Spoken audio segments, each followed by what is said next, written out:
नमस्कार साथियों, मैं शहीदों को नमन के लिए मंगेश। उत्तराखंड में जगह जगह बारिश के चलते माहौल अस्त व्यस्त सा हो गया है।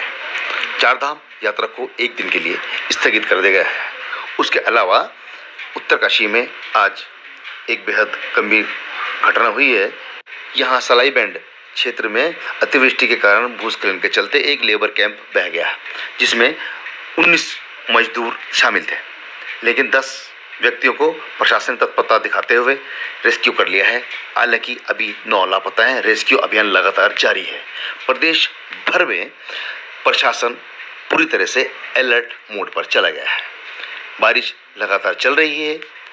आने वाला समय अच्छा होगा या कैसा होगा, आपको अपडेट देते रहेंगे। बारिश लगातार जारी है।